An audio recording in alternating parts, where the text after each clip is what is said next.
Hello students, स्वागत है आप सभी का हमारे यूट्यूब चैनल मिल्लती क्लासेस पे। मैं आपके साथ प्रीति कुमारी मैम। मैं आज लेकर के आई हूँ आपके लिए सेलेक्टिव कुछ यानी कि प्रीवियस ईयर के हमारे कुछ क्वेश्चंस हैं।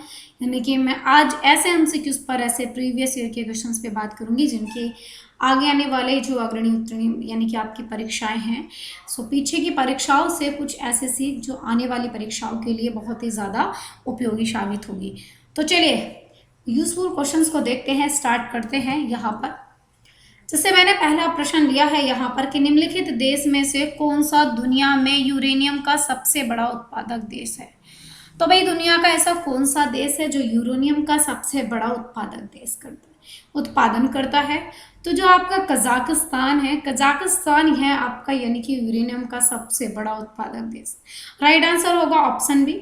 चलिए आगे प्रश्न पे बात करूं मैं। यहाँ पर अगला प्रश्न है कि जनसंख्या घनत्व से आपका क्या तात्पर्य है। मैं ये पूछना चाह रही हूँ कि जनसंख्या घनत्व किसको कहते हैं, चाहे कैसी प्रक्रिया या फिर क्या होगा जिसको हमने जनसंख्या घनत्व एक शब्द दिया है। तो क्या होता है घनत्व। ये क्या होता है, इसका राइट आंसर होगा ऑप्शन बी। प्रति वर्ग किलोमीटर में व्यक्तियों की संख्या, यानी कि एक पैसिफिक स्थिति को देखते हुए यानी कि एक स्पेशली जैसे मैं बात करूं कि एक जो वर्ग किलोमीटर है उसमें कितने व्यक्ति निवास करते हैं, इसको मैं इस तरीके से मापूंगी तो क्या होगा, इसको हम बोलेंगे जनसंख्या घनत्व। राइट आंसर होगा ऑप्शन बी। यहाँ पर बिल्कुल राइट आंसर होगा ऑप्शन बी। चलिए आगे बात करती हूँ। अगला प्रश्न है यहाँ पर कि एशिया के सबसे बड़े रेगिस्तान का नाम क्या है। एशिया की बात की है मैंने, तो सबसे बड़ा एशिया का जो रेगिस्तान है तो उसे क्या बोला जाता है।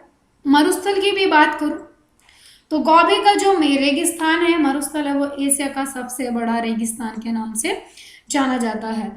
राइट आंसर होगा यहाँ पर आपका ऑप्शन बी। चलिए आगे यहाँ पर आगे कुछ क्वेश्चन दिया है, यानी कि which of the following in यानी कि call queen of the adjective. तो यहाँ पर यानी कि किसके लिए क्वीन ऑफ द एडजेक्टिव है, तो राइट आंसर होगा वेनिस।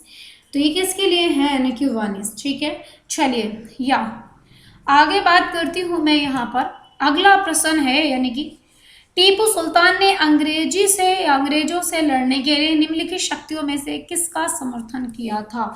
तो टीपू सुल्तान ने जो है यहाँ पर अंग्रेजों से लड़ने के लिए किन की शक्तियों का या फिर किसका सहारा लिया था। ये यहाँ पर फ्रेंच जो आए हुए थे हमारे, उनका सहारा लिया था टीपू सुल्तान ने, जबकि पुर्तगाली आ गए थे। और पुर्तगालियों के बारे में एक बात और बोली जाती है कि सबसे पहले आए एंड सबसे बाद में पुर्तगाली ही गए थे। ठीक है, यस।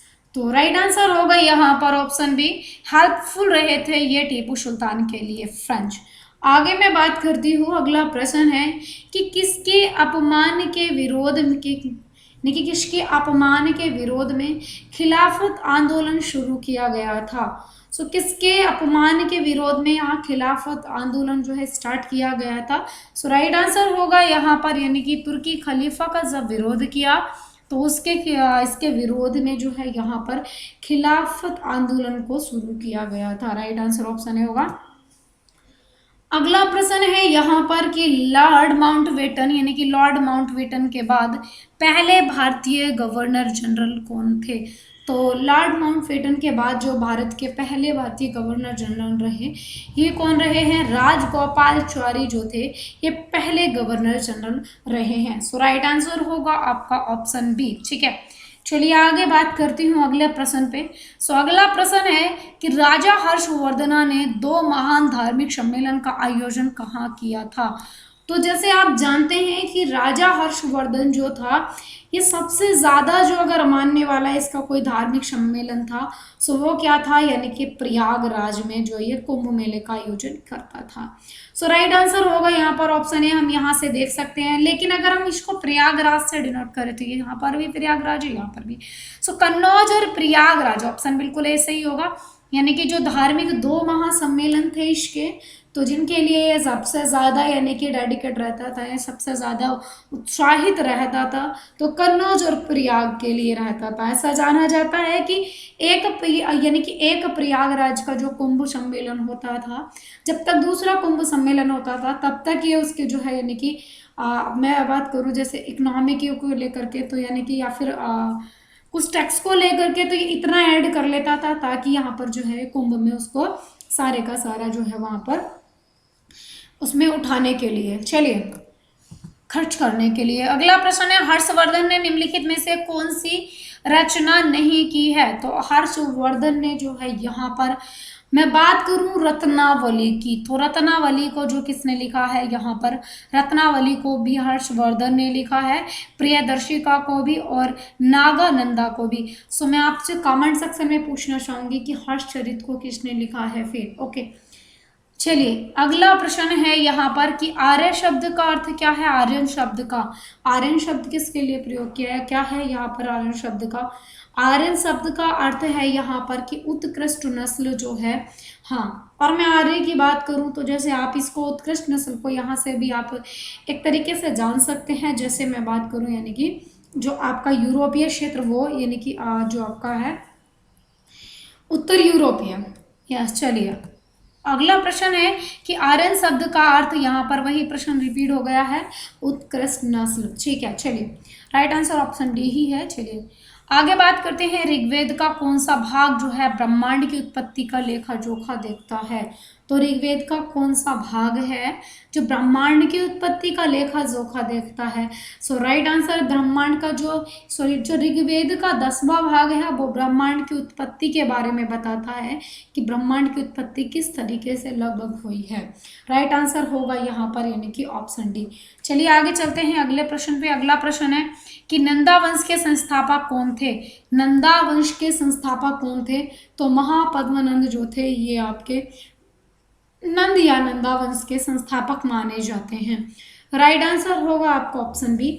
चलिए तो अगले प्रश्न पे चलते हैं। अगला प्रश्न है, गौतम बुद्ध ने अपना पहला उपदेश यानी कि धर्म चक्र प्रकाशन के नाम से कहाँ दिया था? तो पहला उपदेश इनका किस नाम से था? धर्म चक्र प्रकाशन के नाम से था।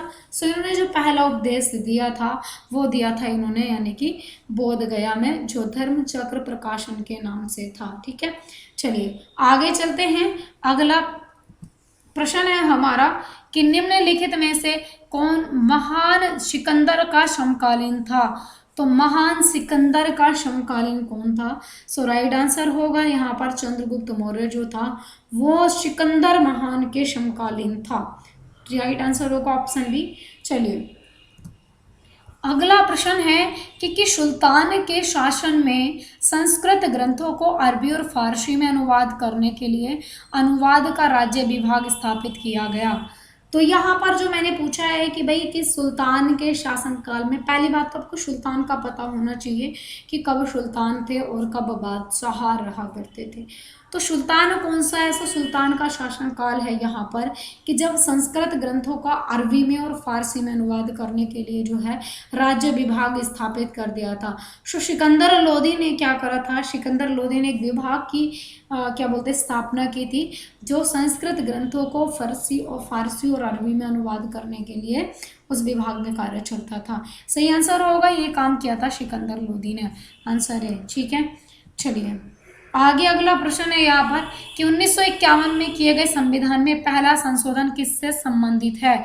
तो जब 1951 में अब पहला संविधान संशोधन किया गया, जब संविधान में पहली बार कोई सुधार किया गया तो वो सुधार था किससे संबंधित, यानी कि कुछ राज्यों में कृषि सुधार का संरक्षण सबसे पहला संशोधन रहा था, 1951 में किया गया था। ओके, चलिए तो गाइस इस वीडियो में रखते हैं हम इतना ही, एंड छोटी छोटी वीडियो के माध्यम से हम आपके बीच लगभग बराबर आते रहेंगे।